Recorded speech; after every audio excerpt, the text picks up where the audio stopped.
Good evening. It is Marcus's pick tonight. Tomorrow is Ascension, and so he has picked an Ascension hymn. Hymn 169, Alleluia, Sing to Jesus. We'll sing the first verse of that particular hymn. If you want all of it, well, you can join us in church tomorrow when that service becomes available.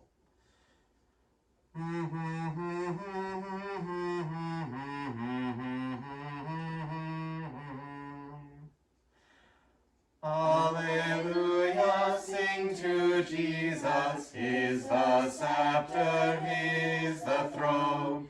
Alleluia, His the triumph, His the victory alone. Hark the songs of peaceful Zion, thunder like a mighty flood. Jesus out of every nation has redeemed us by His blood. All right. Last evening we worked through a portion of chapter 8 up to verse 18. Tonight we'll be reading verses 18 through 27 of chapter 8, a section entitled Future Glory. I consider that our present sufferings are not worth comparing with the glory that will be revealed in us. The creation waits in eager expectation for the sons of God to be revealed. For the creation was subjected to frustration, not by its own choice, but by the will of the one who subjected it, in hope that the creation itself will be liberated from its bondage to decay and brought into the glorious freedom of the children of God. We know that the whole creation has been groaning as in the pains of childbirth right up to the present time. Not only so, but we ourselves who have the first fruits of the Spirit groan inwardly as we wait eagerly for our adoption as sons, the redemption of our bodies. For in this hope we were saved. But hope that is seen is no hope at all. Who hopes for what they already have? But if we hope for what we do not yet have, we wait for it patiently. In the same way, the Spirit helps us in our weakness. We do not know what we ought to pray for, but the Spirit Himself intercedes for us with groans and words that words cannot express. And He who searches our hearts knows the mind of the Spirit, because the Spirit intercedes for the saints in accordance with God's will. All kinds of stuff in here. Caitlin.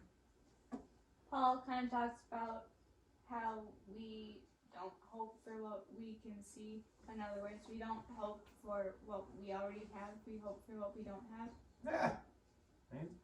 That's exactly what he says, right? Hope that is seen is not hope. It's something I have. Right? It would be strange to talk about things that you had as if you didn't. I hope to have this someday when I have it already, right? That's odd. That's odd. You'd look at me and go, Dad, you already got it, right? Paul's saying the same thing. So as we talk about our hope of heaven, right? That's something that we do not have yet. That is therefore unseen too. Marcus. He says we don't know what we pray for, but the Spirit tells us what to pray for. There's hope and comfort there, right? That we have the Holy Spirit who's always praying for all of the things that we really need. I don't know what I ought to pray for, but the Spirit does, right? Sometimes I pray for selfish stuff, but the Spirit's still there, and He's always praying for the right stuff, right? And He intercedes with groans that words cannot express. That's comforting for us. Caleb? What did it mean when it said the world was groaning in childbirth? Yeah. In childbearing, if you talk to a lady who has children, they'll tell you that childbearing isn't the greatest of fun. I mean, it hurts. There's pain involved there. But the neat thing about that is once they hold that child in their arms, right? Maybe the pain doesn't just disappear, right? Mom could talk about this better than I could. But you're holding that child, and the joy of holding that child is amazing, right? And you kind of even forget a little bit about everything that just happened. Right? It makes it absolutely worthwhile. Yeah. And so the world's kind of like that. Right? The world has been subjected to frustration. We're living in the world right now that is subjected to frustration. Bad stuff happens all the time. Hurricanes, earthquakes, tornadoes, dams just broke in Michigan on top of all this COVID stuff. Right? The world groans. Sin abounds. Trouble happens. Right? The world groans in eager expectation. It doesn't want to have to do that either. It wants perfection. It knows it. It had it way back with Adam and Eve. They blew it. And now it suffers. Now it decays. Right? And it looks forward to that too. Right? So that's kind of what he's talking about there. The world groans in eager expectation as in childbirth. Looking forward to that perfection once again.